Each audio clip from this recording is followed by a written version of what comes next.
¿Cómo les va, queridos alumnos? En esta oportunidad les traigo un pequeño resumen del punto 2 de la unidad 1.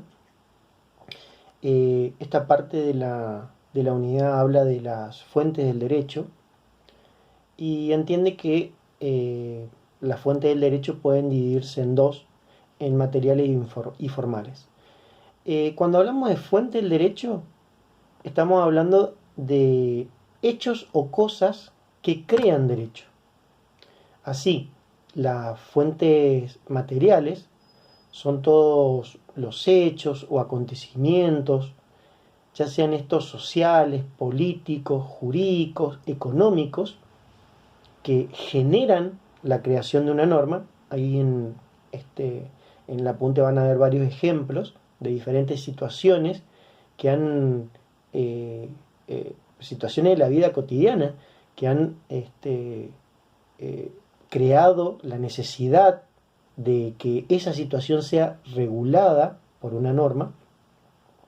Y después tenemos las fuentes formales, que son la ley, la costumbre, la jurisprudencia, los principios generales del derecho, y a lo último hacemos referencia a la doctrina, pero la doctrina no es considerada una fuente del derecho y se hace la aclaración respectiva de por qué.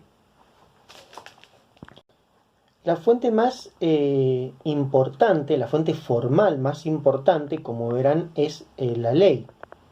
Ahí van a encontrar su concepto, van a encontrar como una clasificación, es decir, cómo se considera a la ley. Hay algunas leyes que se las considera desde un concepto restringido y otras leyes se las considera desde un concepto más amplio. Y me gustaría que hagan especial atención a la clasificación que existe entre leyes imperativas y leyes supletorias. Las leyes imperativas son normas de orden público que no pueden ser modificadas por los particulares.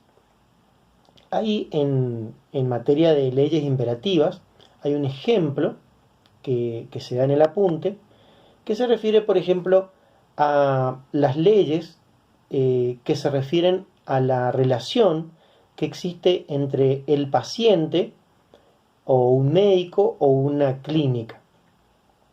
Específicamente esa norma, que es la ley 26.529, establece que es de orden público.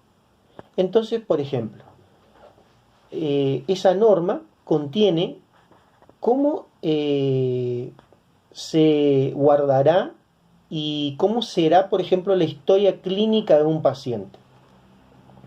Esa norma establece que las clínicas o los médicos tienen la obligación de guardar la historia clínica por el lapso de 10 años a cualquier persona que hayan atendido. Establece cuáles son las características que tiene que tener la historia clínica y una serie de requisitos. Como esta ley es de orden público, si una persona, por ejemplo, va a internarse a un hospital o va a ser atendido por alguna clínica, esta clínica o este hospital no le puede hacer firmar algo al paciente que diga que ellos no se responsabilizarán por la historia clínica si se pierde o si le pasa algo, porque justamente esta norma, la que estoy nombrando, es de orden público y por acuerdo de partes no puede ser modificada. También hay otro ejemplo, por ejemplo en materia comercial, que habla que si unas personas se ponen de acuerdo para constituir, por ejemplo, una sociedad anónima o una sociedad de responsabilidad limitada, las normas que regulan la creación de ese tipo de sociedades son de orden público. Esto implica que las partes, las cuales quieren constituir ese tipo de sociedad, no pueden apartarse de los requisitos que la ley manda para la constitución de ese tipo de sociedad. Es decir, cuando estamos hablando de, reitero, de leyes imperativas, son normas que no pueden ser dejadas de lado por las particulares, las deben respetar, y esto se diferencian de las leyes supletorias. En las leyes supletorias la situación cambia, porque son normas, las leyes supletorias son normas que funcionan en caso de que los particulares no hayan estipulado algo en concreto. Fíjense, ahí hay un ejemplo que dice que el artículo 886 del Código Civil sostiene que la mora del deudor se produce por solo el transcurso del tiempo fijado para el cumplimiento de la obligación. ¿Qué quiere decir esto? Vamos a poner un ejemplo para que sea mejor comprendido. Si uno debe algo, el solo transcurso del tiempo para el cual se estableció el vencimiento lo va a constituir en mora. Es decir, si yo tengo una obligación que vence el 1 de enero de X año, esa fecha, automáticamente al cumplirse, para el código considera que el deudor automáticamente entró en mora. Sin embargo, como esta norma es una norma supletoria, las partes sí pueden apartarse de esta situación regulada. Por ejemplo, las partes pueden convenir que para que una persona, para que un deudor, hablando con propiedad, pueda entrar en mora, primero, por ejemplo, le tengamos que mandar alguna notificación o una carta documento para avisarle que está en mora. Al respecto, supongan esta situación. Yo celebro un contrato de alquiler donde yo sé que tales días opera el vencimiento. Es decir, yo sé que tales días yo tengo que pagar el alquiler, por ejemplo. Si yo no convengo nada, si el contrato de alquiler no dice nada en específico, yo como inquilino y como deudor del alquiler voy a entrar en mora los días del vencimiento del contrato. Pero las partes pueden convenir que el deudor o el inquilino no va a entrar en mora si previamente el dueño de la casa, es decir, el acreedor, no le manda una notificación diciéndole que ha operado el vencimiento y que lo está constituyendo en mora con alguna notificación fehaciente. Es decir, que las partes pueden convenir lo que a ellos les parezca, porque justamente estamos en presencia, en este caso, de una norma supletoria. Si este artículo de la Constitución en mora, por ejemplo, diría que es una ley de orden público, las partes no lo podrían modificar en el contrato que estoy dando, por ejemplo.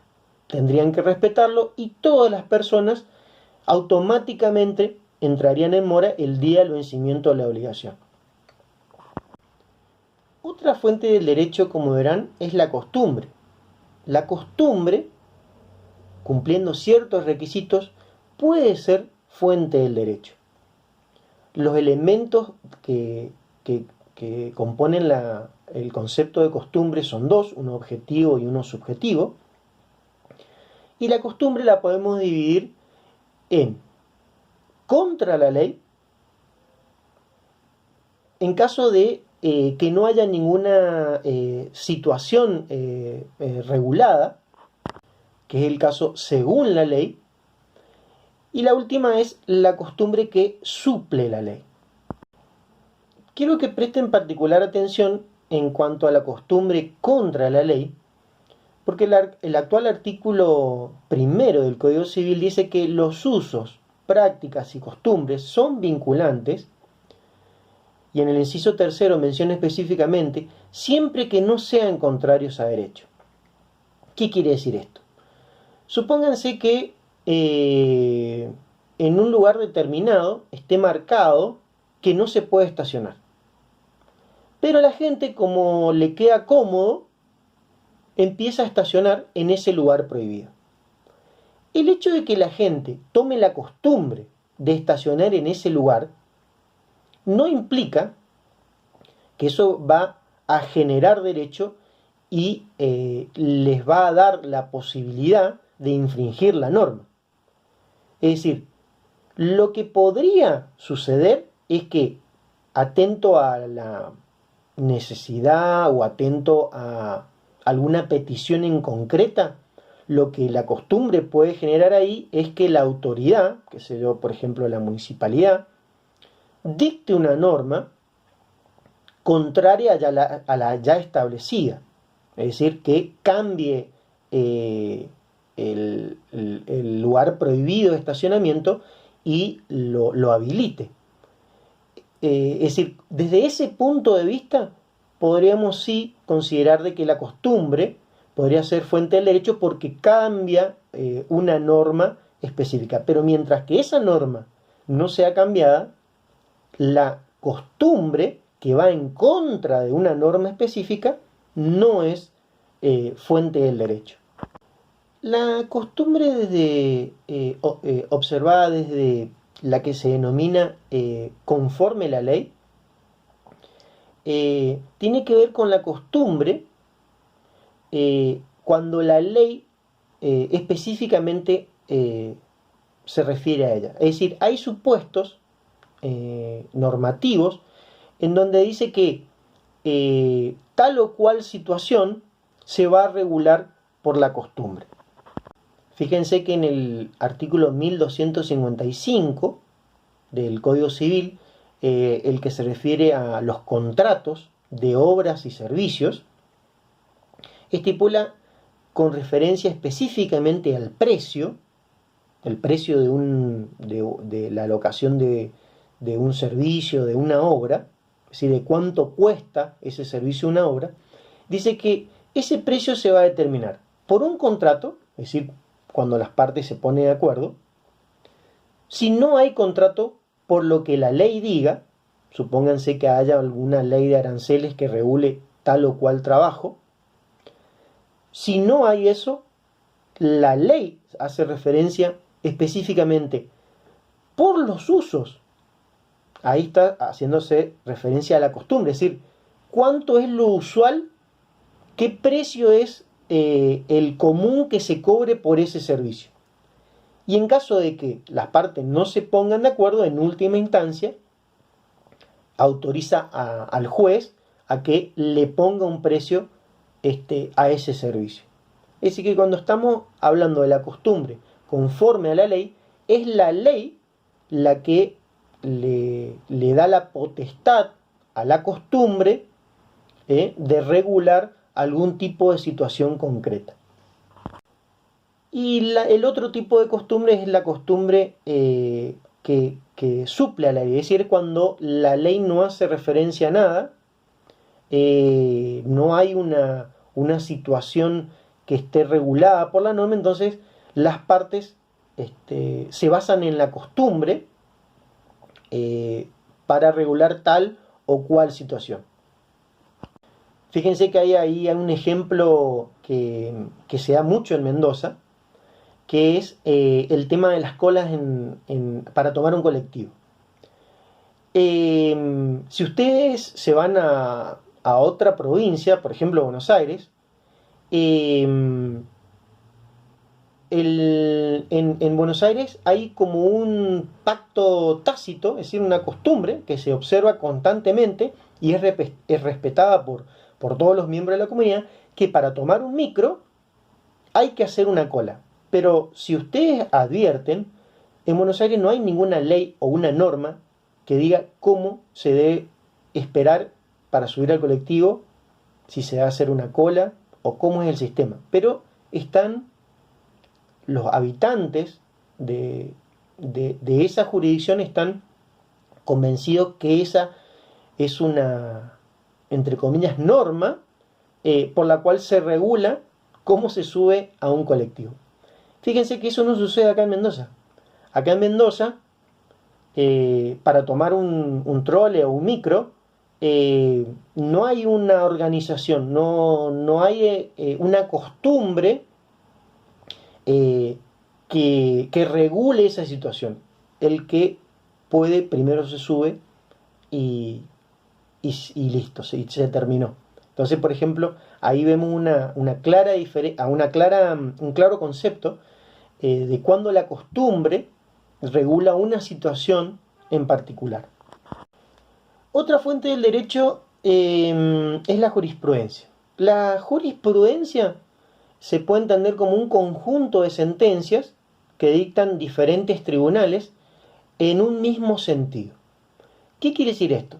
Como el derecho puede ser interpretado de diferentes maneras, es decir, una misma situación se puede interpretar por unos jueces de una manera y por unos jueces de otra manera, el conjunto de sentencias coincidentes en la interpretación de una determinada situación, de un determinado derecho, puede generar fuente de la norma, porque generalmente uno hace referencia a diferentes fallos que se dicten en igual sentido para justificar por qué una situación y una regulación jurídica podría ser interpretada de esa manera.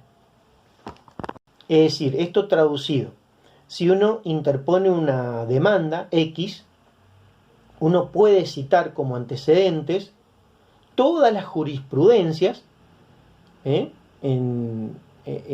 un sentido que hacen a su favor. Es decir, cita generalmente jurisprudencias que sean con un hecho idéntico y con la aplicación de un derecho idéntico.